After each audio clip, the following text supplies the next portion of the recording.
Use of the way. The way का मतलब होता है जिस तरह से, जिस तरीके से।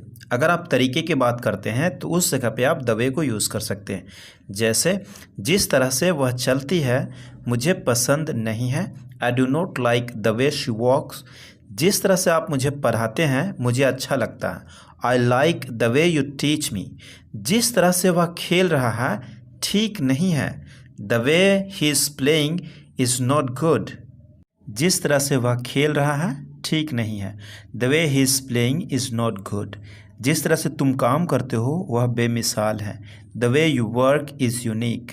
जिस तरह से तुमने उसके साथ बर्ताव किया वह ठीक नहीं था। The way you behaved with him was bad. Dying to का मतलब होता है मरा जाना।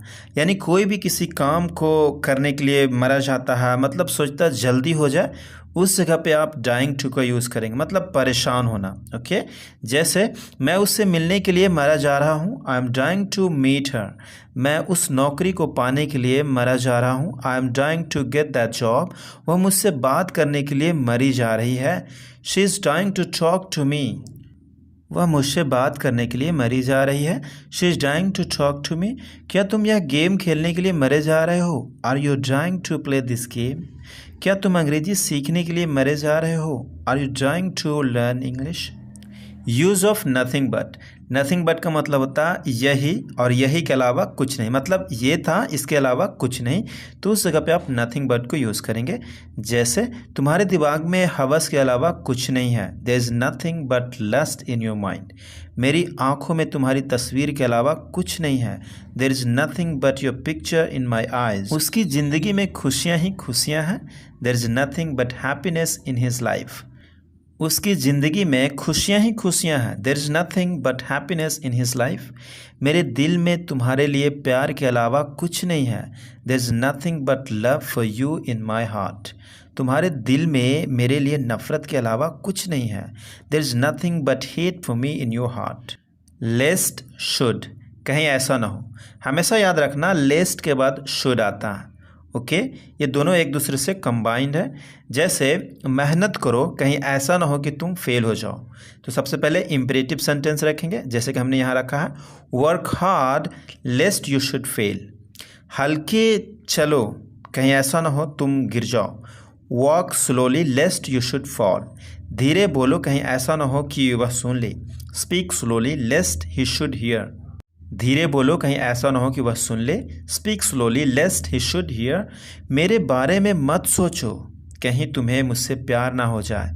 Don't think about me लेस्ट you should love me. जल्दी करो, कहीं ऐसा ना हो कि हम लेट हो जाएं। Hurry up lest we should get late. Use of so called. So called का मतलब होता है नाम मात्र के। ओके, जैसे तुम सिर्फ नाम मात्र के दोस्त हो, यानी नाम के दोस्त हो, उसी को हम कहते हैं नाम मात्र के दोस्त हो। Right, you are just a so called friend. वह सिर्फ नाम मात्र के यानी नाम का इंजीनियर है। He is just a so called engineer. मैं सिर्फ नाम का डॉक्टर नहीं हूँ, मतलब नाम मात्र का डॉक्टर नहीं हूँ, जेन्युइन हूँ। I am not just so called doctor.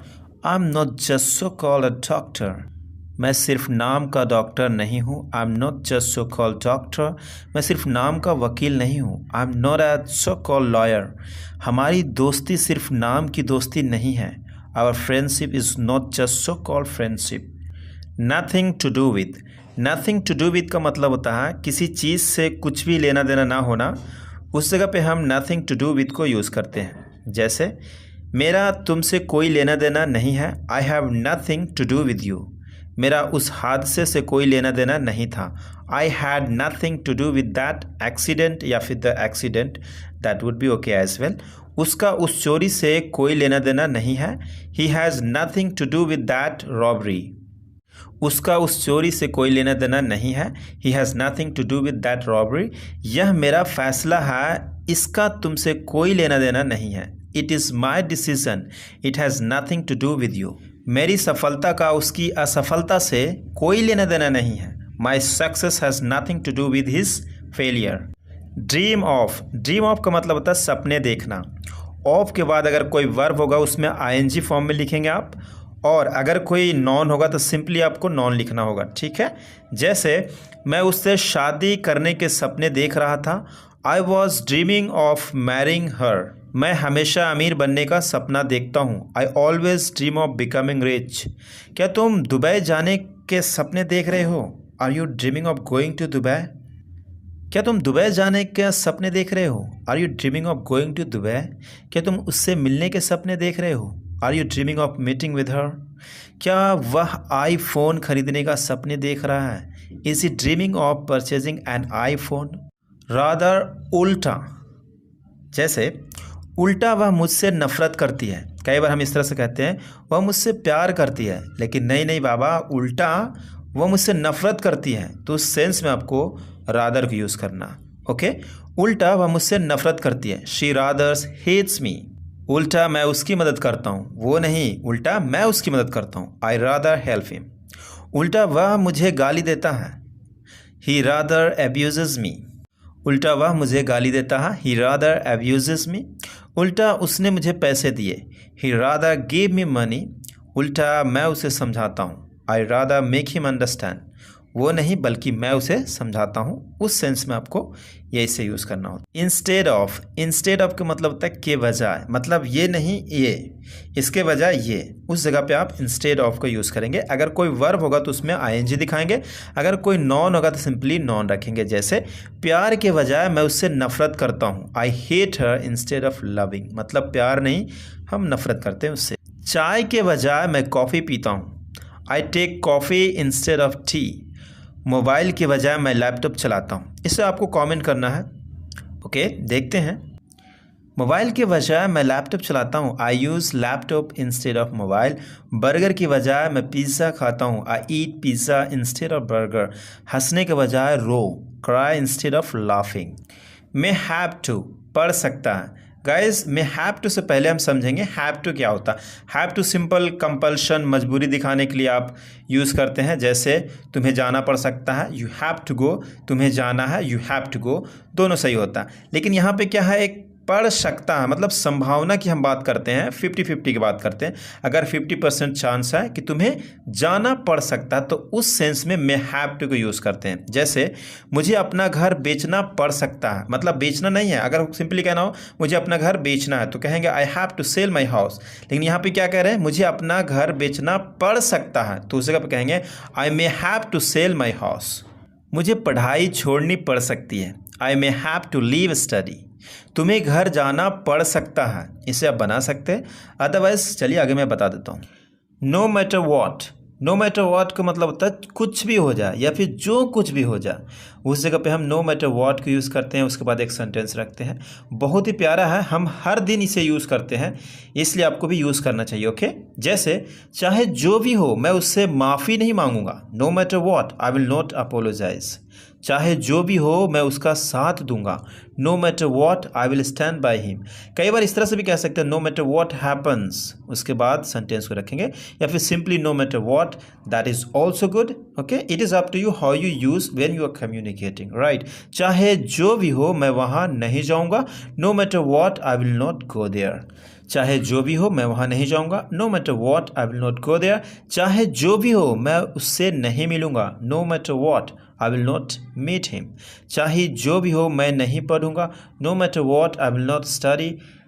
Guys, यहाँ पे हम always, usually, normally, generally, often, frequently, sometimes, occasionally, seldom, rarely, hardly, never, इसका परसेंटेज वाइज हम कैसे यूज़ करते हैं इसे आपको समझना चाहिए। ओके, तो चलिए देखते हैं। अगर आप ऑलवेज यूज़ करते हैं तो ऑलवेज का मतलब हमेशा 100% होता है। ओके, यूजुअली 90% होता है आमतौर पर। नॉर्मली या फिर जनरली 80% होता है आमतौर पर, जिसका हिंदी होता है ऑफन या फिर फ्रीक्वेंटली, मतलब क्या 70% अक्सर। ओके, समटाइम्स या फिर ओकेजनली 30% होता है कभी कभी। सेल्डम मतलब 10%, शायद ही कभी।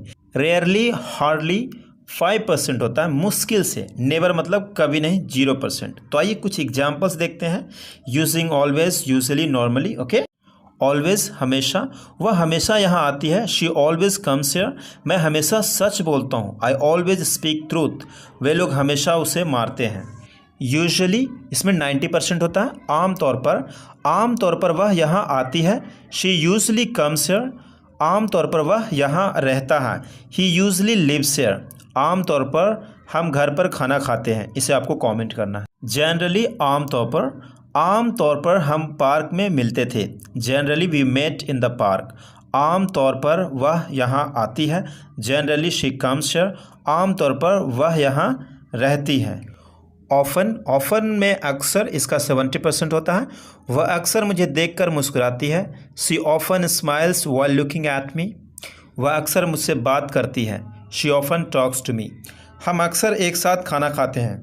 समटाइम्स कभी कभी वह मेरे सपने में आती है। Sometimes she comes in my dream. कभी कभी मैं चाइनीज़ फूड खाता हूँ। Sometimes I eat Chinese food. कभी कभी मैं बहुत अकेला महसूस करता हूँ। You have to comment this one. Occasionally कभी कभी वह मुझसे बात नहीं करती है। She occasionally does not talk to me. कभी कभी वह मुझे गुस्सा दिलाती है। She occasionally makes me angry. कभी कभी मेरे पिताजी मुझे डांटते हैं, इसे आपको कमेंट करना है। सेल्डम शायद ही कभी, इसमें 10% चांस होता है, ठीक है। शायद ही ऐसी लड़की तुमने पहले देखी हो। You have seldom scene such a girl before. शायद ही कभी मैं बियर पीता हूँ। आई सेल्डम ड्रिंक बियर। शायद ही कभी मैं सिगरेट पीता हूँ, इसे आपको कमेंट करना। हार्डली मुश्किल से, मान लो 5%। हार्डली मुश्किल से कभी वह यहाँ आती है। She hardly comes here. मुश्किल से कभी हम मिलते हैं। We hardly meet. मुश्किल से कभी मैं सवेरे जल्दी उठता हूँ, इसे आपको कमेंट करना। नेवर कभी नहीं, मतलब 0%। वह कभी मुझसे बात नहीं करती है। She never talks to me. वह कभी मेरी तरफ नहीं देखती है। She never looks at me. हम एक दूसरे से कभी नहीं मिले। ऑन द प्रीटेक्स्ट ऑफ, के बहाने। ऑफ के बाद अगर कोई वर्ब होगा तो उसमें आईएनजी दिखाएंगे। अगर सिंपली कोई नॉन होगा तो सिंपली आप नॉन रख सकते हैं। जैसे उसने मुझे पढ़ाने के बहाने बुलाया। She called me on the pretext of studying. मैं उसके पास पैसे देने के बहाने गया। I went to her on the pretext of giving money. वह मुझसे किताबें देने के बहाने मिला। He met me on the pretext of giving books. कुछ वर्ड्स मीनिंग देख लेते हैं, ओके।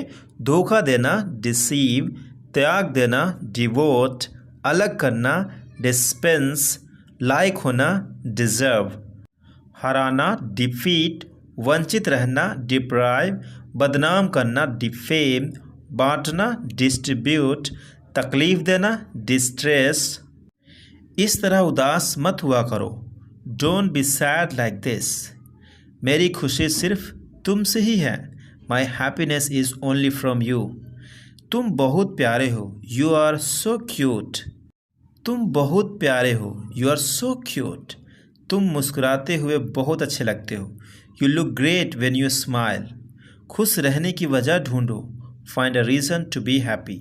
गाइस, अगर आप 400 से अधिक एडवांस्ड इंग्लिश स्ट्रक्चर सीखना चाहते हैं तो उसका वीडियो अपलोड है और उसका ई बुक भी अपलोडेड किया हुआ है। दूसरे वीडियो में डिस्क्रिप्शन में लिंक मिल जाएगा, वहाँ जाकर के उसे देख सकते हैं और उसे आप परचेज कर सकते हैं। Thank you so much guys, मिलते हैं अगली वीडियो में, तब तक के लिए अपना ख्याल रखिए।